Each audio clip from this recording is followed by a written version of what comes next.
Selamat pagi, Pak Anang. Selamat pagi, Mbak Eva, Pak Iya, Ilham, salam dan sehat. satu lagi. Iya. Baik, Pak Anang. Pak Anang, kalau kita berkaca pada debat Cawapres yang pertama, ini kan karakter asli dari masing-masing kandidat mulai terlihat ya, bukan cuma yang dicitrakan di depan kamera. Apakah ini artinya tidak akan ada lagi kejutan-kejutan di debat nanti malam, debat kedua untuk Cawapres? Ya, terima kasih Mbak Eva dan teman-teman semuanya. Ya, saya tidak bisa menjawab apakah akan ada kejutan atau tidak. Tetapi dari debat Cawapres yang pertama atau debat di Pilpres kedua, pasti dari masing-masing tim ses melakukan evaluasi. Evaluasi inilah yang kemudian akan diwujudkan untuk memperbaiki performa masing-masing. Contoh misalkan masing-masing cawapres di debat pertama itu kan cawapres 01 banyak kritikan terkait dengan masalah penggunaan waktu, pengelolaan waktunya kurang bagus. Kemudian di debat di cawapres yang 02 itu lebih menggunakan cara-cara komunikasi yang mematikan lawan. Sementara cawapres 03 kalau kita lihat banyak ekspektasi orang berharap performa dia jauh lebih garang ya. Tetapi kenyataannya cenderung menampilkan inferior lah. Namun harapan saya ketika apa yang seharusnya nanti muncul ya dalam kejutan-kejutan itu sebetulnya bukan hanya bicara pada kejutan, tapi kepandaian dari masing-masing cawapres itu dalam mengelola komunikasi.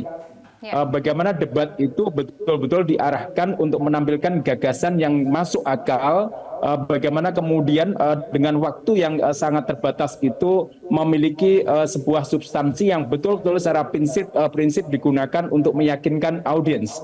Saya kira begitu, Mbak. Nah, bentuk kejutannya seperti apa?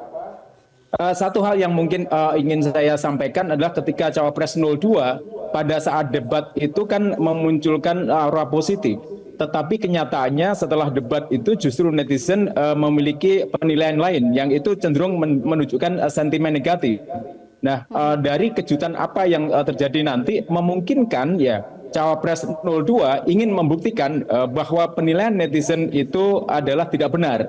Sementara kalau di Cawapres 01 pasti ada upaya untuk memperbaiki performanya sebagai seorang aktivis harus seperti apa. Mantan aktivis, ketua umum partai politik, ya tentu saja setiap kata itu mestinya akan memiliki nilai-nilai yang kritis, terstruktur, kemudian cenderung masuk pada pemikiran yang sangat substantif.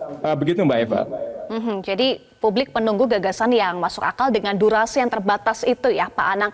Pak Anang, kalau diibaratkan debat itu kan seperti medan perang begitu ya, masing-masing kandidat menyiapkan jebakan. Dan di debat sebelumnya ada yang cukup terlihat jelas, bahkan Anda sampaikan ada komunikasi yang mematikan lawan. Nah, ini apakah akan dilakukan dengan adanya aturan yang baru, tidak boleh ada singkatan, kemudian istilah asing juga harus dijabarkan, harus dijelaskan kepada cawapres yang lain dan juga publik?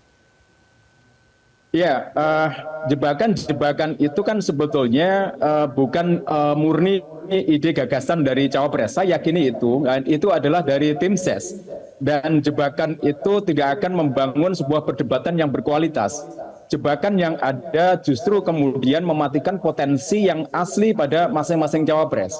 Seharusnya setiap pertanyaan kemudian itu berujung pada pembuktian penggalian gagasan yang genuine.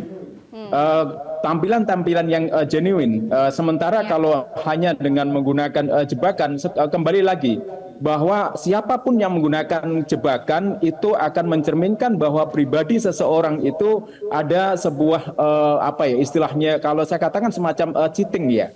Ada sebuah niat yang tidak bagus dalam menjebak itu. Nah, sebagai acara resmi dalam debat cawapres ini, ketika ada sebuah kata jebakan harusnya diarahkan kepada pembuktian konsistensi gagasan yang dipaparkan. Tapi ini bukanlah bukan kata jebakan, tetapi lebih bicara kepada bagaimana setiap cawapres itu mampu membangun sebuah question, pertanyaan-pertanyaan untuk membuktikan genuinitas, konsistensi gagasan, dan tentu saja berbicara pada pembuktian antara apa yang dikatakan kemudian dan track record dengan sebelumnya.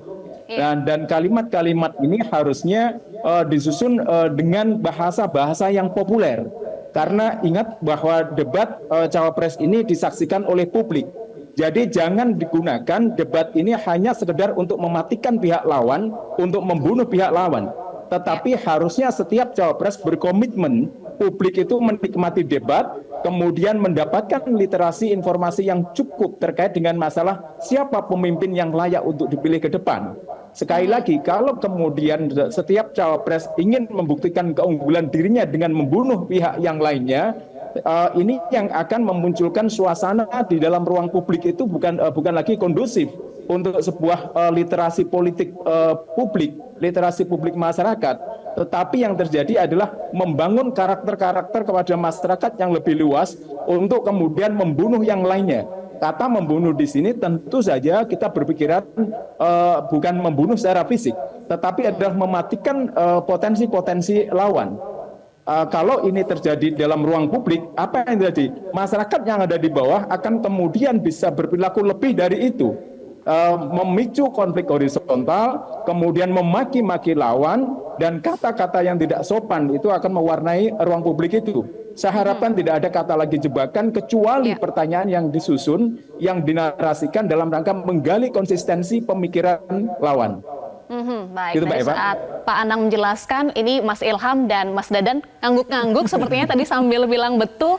Lalu bagaimana kemudian dampaknya, sentimen yang muncul terkait dengan jebakan, pertanyaan jebakan yang mematikan lawan, nanti dibahas usai jeda ya Mas Dadan. Pemirsa tetaplah bersama kami di live event Debat Cawapres 2024. Jelajahi cara baru mendapatkan informasi. Download Metro TV Extend sekarang.